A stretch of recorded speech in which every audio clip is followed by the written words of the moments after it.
Hai teman-teman semuanya, di video kali ini akan dijelaskan mengenai zat gizi sumber pengatur atau vitamin, khususnya vitamin larut dalam lemak. Semoga video ini bermanfaat untuk teman-teman. Vitamin adalah senyawa organik yang terdapat dalam makanan. Meskipun jumlahnya sangat sedikit, vitamin berperan penting dalam proses metabolisme tubuh. Vitamin dibutuhkan dalam jumlah sangat kecil dan pada umumnya tidak dapat dibentuk oleh tubuh. Oleh karena itu, vitamin harus didatangkan dari makanan. Vitamin termasuk kelompok zat pengatur pertumbuhan dan pemeliharaan kehidupan.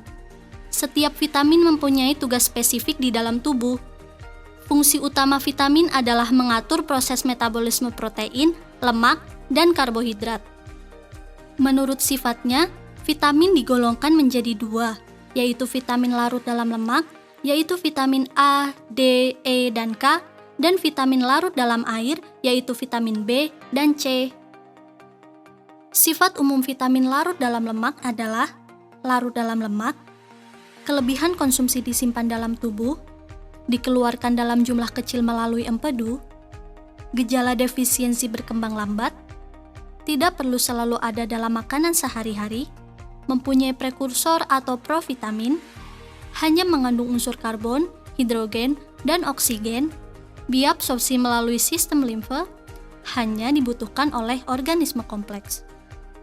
Sifat umum vitamin larut dalam air adalah larut dalam air, kelebihan konsumsi vitamin dapat disimpan dalam tubuh, namun dalam jumlah yang sedikit, dikeluarkan melalui urin, gejala defisiensi sering terjadi dengan cepat, harus selalu ada dalam makanan sehari-hari, umumnya tidak mempunyai prekursor, mengandung karbon, hidrogen, oksigen, dan nitrogen, serta kadang-kadang belerang dan kobalt.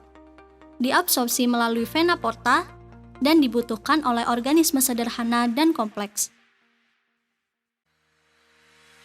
Vitamin A. Fungsi vitamin A adalah sebagai sumber produksi rodopsin yang diperlukan dalam proses penglihatan, proses pemeliharaan jaringan pelapis, dan juga proses pertumbuhan tubuh. Ada beberapa penyakit yang timbul akibat kekurangan vitamin A, antara lain seroftalmia, rabun senja atau hemeralopi, bercak bitot, serta keratomalasea. Kelebihan vitamin A hanya bisa terjadi apabila vitamin A dikonsumsi terlalu banyak, maka dapat menimbulkan hipervitaminosis dengan gejala sakit kepala, pusing, rambut rontok, kulit mengering, tidak ada nafsu makan, dan menstruasi berhenti pada wanita. Pada bayi terjadi pembesaran kepala dan hidrosefalus. Sumber vitamin A dari bahan pangan hewani adalah telur, ikan salmon, keju, dan hati ayam. Sumber vitamin A dari bahan pangan nabati adalah pepaya, melon, bayam, wortel, brokoli, mangga, kacang polong, dan paprika merah. Kebutuhan vitamin A sebesar 500-700 RE per hari. Vitamin D. Vitamin D berfungsi mengatur metabolisme, menggiatkan penyerapan, dan mengatur pembentukan garam kapur dan garam fosfor yang berguna dalam proses pengerasan tulang. Laju sintesis vitamin D dalam kulit tergantung jumlah sinar matahari yang diterima serta konsentrasi pigmen di kulit. Agar tubuh tidak kekurangan vitamin D, maka dianjurkan untuk selalu memanfaatkan sinar matahari, terutama di pagi hari. Kekurangan vitamin D mengakibatkan penyakit rakitis, osteoporosis, dan rheumatoid arthritis.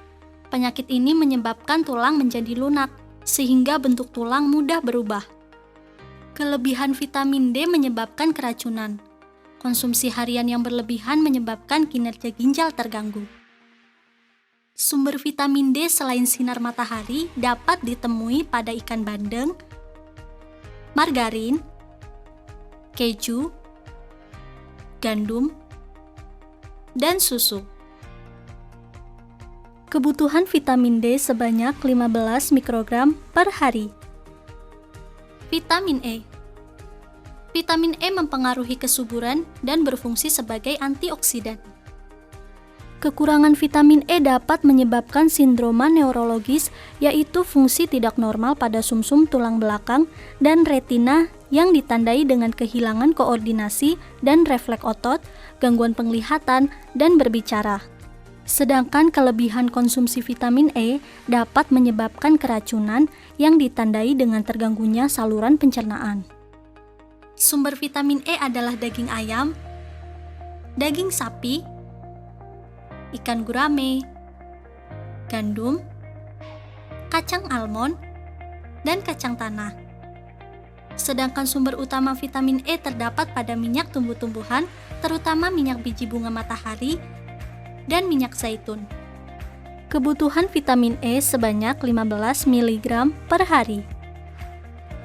Vitamin K. Fungsi vitamin K adalah mendorong terjadinya penggumpalan darah secara normal.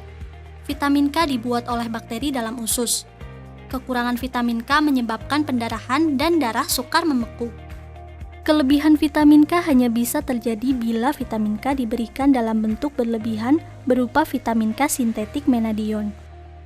Gejala kelebihan vitamin K adalah hemolisis sel darah merah, sakit kuning, dan kerusakan pada otak.